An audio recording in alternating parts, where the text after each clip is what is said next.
दोस्तों, भारत और ऑस्ट्रेलिया के बीच क्रिकेट की धरती पर T20 वर्ल्ड कप का दूसरा सेमीफाइनल मैच खेला जाना था। लेकिन उस वक्त ऑस्ट्रेलिया जैसी धाकड़ टीम को हरा पाना किसी सपने से कम नहीं था, क्योंकि पिछले 3 वर्ल्ड कप ऑस्ट्रेलिया अपने नाम कर चुकी थी। पूरी दुनिया पहले ही ऑस्ट्रेलिया को 2007 के वर्ल्ड कप का चैंपियन मान चुकी थी। ऐसे हालात में टॉस होता है और MS धोनी ने टॉस जीतकर पहले बैटिंग करने का फैसला किया। भारतीय टीम की तरफ से गौतम गंभीर और वीरेंद्र सहवाग पारी की शुरुआत करते हैं। गौतम गंभीर पहली ही बॉल पर आउट होने से बाल बचे और इसके बाद ब्रेट ली का वो आंख दिखाना ऑस्ट्रेलिया के घमंड की गवाही दे रहा था। लेकिन इस ओवर की तीसरी बॉल को गंभीर ने चौके के लिए भेज दिया। दोस्तों, इस इनिंग का यह पहला चौका था, लेकिन फिर भी पूरा स्टेडियम जश्न मना रहा था। पूरी भारतीय टीम खुशियां मना रही थी। लेकिन आखिरी गेंद पर एक बार फिर से ब्रेट ली का ऐसा बिहेव किसी को पसंद नहीं आया और फिर उसी के बाद सहवाग के थाई में खिंचाव आ गया और फिर रोहित को रनर के रूप में जाना पड़ा। उसके बाद गंभीर ने तीसरे ओवर में 2 चौके लगाए। चौथे ओवर की 5वीं बॉल पर एक शानदार पुल शॉट मारा और बॉल चौके के लिए चली गई और फिर सहवाग ने भी 5वें ओवर में जॉनसन को एक शानदार चौका जड़ दिया। सहवाग का यह पहला चौका था, पर थाई में खिंचाव की वजह से उन्हें खेलने में परेशानी हो रही थी। लेकिन अगली बॉल पर सहवाग विकेटकीपर एडम गिलक्रिस्ट को कैच थमा बैठे। सहवाग इस मैच में 11 गेंदों पर केवल 9 रन ही बना पाए और सहवाग विकेट मिलने के बाद पूरी ऑस्ट्रेलिया टीम जश्न मना रही थी। अब रॉबिन उथप्पा मैदान पर आते हैं और शायद अपने साथ अपनी किस्मत को भी लेकर आते हैं। पहली बॉल पर रॉबिन उथप्पा बाल आउट होने से बचे, लेकिन अगली गेंद पर उथप्पा ने जोरदार चौका जड़ दिया। हर एक चौका भारतीय फैंस के अंदर जोश भर दे रहा था। लेकिन इतनी चौके लगने के बावजूद भी भारतीय टीम का स्कोर अभी भी 6 ओवरों में केवल 36 रन ही था। एक बार फिर से रॉबिन उथप्पा का एक और कैच छूटा, लेकिन रन गति को तेज करने के चक्कर में गौतम गंभीर 7वें ओवर की 5वीं बॉल पर आउट हो गए। ऑस्ट्रेलिया टीम की खुशी इस विकेट की अहमियत बता रही थी। गंभीर 25 गेंदों पर 24 रन बनाकर पवेलियन वापस चले गए। भारतीय टीम 8 ओवरों में 41 रन पर 2 विकेट गंवा चुकी थी। अब ऑस्ट्रेलिया जैसी धाकड़ टीम के सामने ये शुरुआत हार की तरफ इशारा कर रही थी। अब 6 बॉलों पर 6 छक्के लगाने वाले युवराज सिंह मैदान पर आते हैं। उनका स्वागत एक तीखी बाउंसर से किया जाता है, लेकिन अगली बॉल पर एक बार फिर से बाउंसर ठीक उनके सर के पास फेंकी गई, लेकिन युवराज सिंह ने उस गेंद को छक्के के लिए भेज दिया। उसके बाद युवराज सिंह ने 9वें ओवर की 5वीं बॉल पर एक और छक्का जड़ दिया।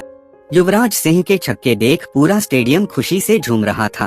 पूरी भारतीय टीम खुशियां मना रही थी। अब भारतीय टीम का स्कोर 10 ओवर में 60 रन था, लेकिन उसके बाद तो मैदान पर एक ऐसा तूफान आने वाला था जो ऑस्ट्रेलिया ने सपने में भी नहीं सोचा होगा। युवराज सिंह ने सामंड्स की पहली बॉल पर चौका जड़ दिया और उसी ओवर की चौथी बॉल पर रॉबिन उथप्पा ने एक छक्का मार दिया और उसी ओवर की लास्ट बॉल पर युवराज सिंह ने एक बार फिर गेंद को हवाई यात्रा के लिए भेज दिया। युवराज लगातार चौकों छक्कों की बरसात कर रहे थे और युवराज हर गेंद को बाउंड्री के पार भेज रहे थे और इसी छक्के के साथ युवराज सिंह ने मात्र 20 बॉलों पर 51 रन ठोक दिए। अब युवराज की 50 हो चुकी थी। उस दिन एक बार फिर पूरी दुनिया ने देखा युवराज का कहर। जहां भारत का स्कोर 10 ओवरों में मात्र 60 रन था, तो वही अब 14 ओवर में 113 रन हो चुका था और 14 ओवर की पहली बॉल पर उथप्पा ने एक छक्का जड़ दिया और अगली बॉल पर एक और छक्का मार जॉनसन के द्वारा बनाए गए उस जश्न को आईना दिखा दिया। लेकिन अगली बॉल पर सामंड्स के एक शानदार थ्रो की वजह से रॉबिन उथप्पा की पारी वहीं पर खत्म हो गई। अब मैदान पर टीम इंडिया के कप्तान MS धोनी आ रहे थे और धोनी मैदान पर आते ही साइमन की पहली बॉल पर चौका जड़ उनकी खुशियों पर पानी फेर दिया। युवराज ने भी 5वीं बॉल पर चौका जड़ दिया और फिर 17वें ओवर की दूसरी बॉल पर युवराज सिंह ने गेंद को तारा मंडल के लिए भेज दिया, लेकिन अगली बॉल पर युवराज सिंह आउट हो गए। लेकिन तब तक युवराज सिंह अपना काम कर चुके थे। युवराज सिंह ने इस मैच में मात्र 30 गेंदों पर 70 रन बनाए थे। अब टीम इंडिया का स्कोर 155 रनों पर 4 विकेट था।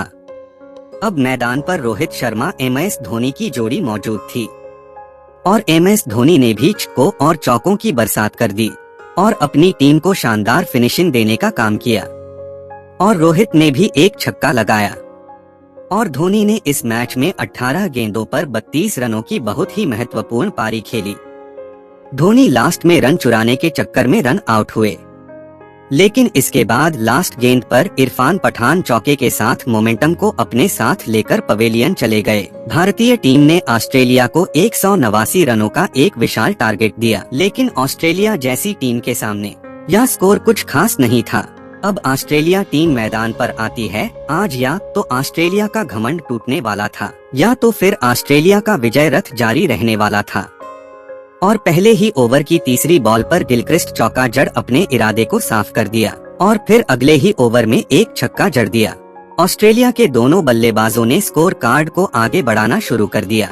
अब ऑस्ट्रेलिया का स्कोर 36 रन 6 ओवर बिना कोई विकेट गंवाए, लेकिन श्रीसंत की एक गेंद ने गिलक्रिस्ट की गिल्लियां उखाड़ दी और श्रीसंत का सेलिब्रेशन इस विकेट की अहमियत बता रहा था। उसके बाद ऑस्ट्रेलियाई बल्लेबाजों ने चौकों छक्कों की बरसात कर दी। लगातार ऑस्ट्रेलियाई बल्लेबाज भारतीय गेंदबाजों की जमकर धुलाई कर रहे थे। अब ऑस्ट्रेलिया को इस मैच को जीतने के लिए 72 गेंदों पर 125 रनों की जरूरत थी। तभी इरफान पठान की गेंद पर हॉज ने युवराज को कैच थमा दिया। अब मोमेंटम एक बार फिर से भारत की तरफ आ गया। अब क्रीज पर एंड्रयू साइमंड्स आते हैं। यह बात सबको पता थी कि साइमन कितनी खतरनाक बैटिंग करते हैं, लेकिन जितने भी लोग मैच देख रहे थे उन सभी को अभी तक डर से मुलाकात नहीं हुई थी। पर असल डर क्या होता है उस दिन हर भारतीय फैंस ने महसूस किया। इन दोनों बल्लेबाजों ने मैदान के चारों तरफ चौकों छक्कों की झड़ी लगा दी और इनके द्वारा लगाया गया हर चौका छक्का करोड़ों भारतीय फैंस की वर्ल्ड कप जीतने के सपने को चकनाचूर कर रहा था। विकेट ने तो मानो भारत से किनारा कर लिया था, लेकिन भारतीय टीम के बाद एक लगातार रिक्वायर्ड रन रेट भारत के पक्ष में था। लेकिन उसी के साथ सहवाग के उस एक ओवर दिन उस उम्मीद को भी बीच मैदान में दफन कर दिया। मैथ्यू हेडन ने 13वें ओवर में 20 रन ढोक दिए। अब ऑस्ट्रेलिया टीम को 7 ओवरों में मात्र 69 रनों की जरूरत थी और हाथ में 8 विकेट बाकी थे।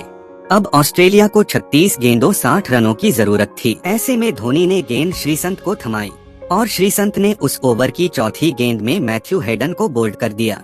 अब मैथ्यू हेडन पवेलियन जा रहे थे तो वहीं माइक हसी के रूप में एक सुनामी पवेलियन वापस मैदान में आ रहा था और माइक हसी के मैदान पर आते ही भारतीय चेहरों की हंसी गायब हो गई। लेकिन इरफान पठान के 17वें ओवर की चौथी बॉल पे साइमंड्स को बोल्ड कर दिया। साइमंड्स ने मात्र 26 गेंदों पर 43 रन बनाए। एक बार फिर से इस मैच में भारत ने वापसी कर ली, लेकिन अब मैदान पर क्लार्क आ गए थे। अब ऑस्ट्रेलिया को 18 गेंदों पर 30 रनों की जरूरत थी। यह मैच यहां से कोई भी जीत सकता था, लेकिन हरभजन सिंह ने 18वें ओवर की पहली बॉल पर क्लार्क को बोल्ड कर दिया और पूरी तरह से शांत हो चुके स्टेडियम में अकेले ही शोर मचा दिया और पूरी दुनिया को बता दिया कि अब वर्ल्ड कप इतनी आसानी से हम जाने नहीं देंगे, क्योंकि यह वर्ल्ड कप हमारा है। हरभजन सिंह ने इस ओवर में मात्र 3 रन दिए और अगले ओवर में RP सिंह की शानदार गेंदबाजी ने ऑस्ट्रेलिया को रन बनाने का मौका ही नहीं दिया और मात्र 5 रन खर्च किए। अब ऑस्ट्रेलिया को ये फाइनल मैच जीतने के लिए और अपना गुरूर बरकरार रखने के लिए 6 गेंदों पर 22 रनों की जरूरत थी। लास्ट ओवर की पहली 2 गेंदों पर कोई रन नहीं बना सके, लेकिन तीसरी बॉल पर माइक हसी ने हवा में खेल दिया और युवराज सिंह ने यह एक शानदार कैच पकड़ इस मैच को अपनी तरफ कर लिया।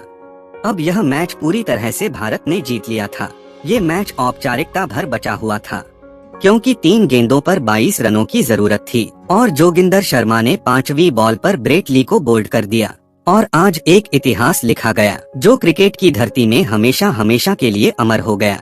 यह कहानी थी ऑस्ट्रेलियाई टीम के घमंड टूटने की, एक ऐसा घमंड जो दशकों से क्रिकेट की दुनिया पर राज कर रहा था और इसी जीत के साथ भारतीय टीम फाइनल में प्रवेश कर लिया। और यदि आपको फाइनल मैच की पूरी कहानी चाहिए तो कमेंट करके जरूर बताइएगा। और यदि आप वीडियो पसंद आई हो तो वीडियो को लाइक शेयर जरूर करें और यदि पहली बार वीडियो देख रहे हो तो चैनल को सब्सक्राइब जरूर करें।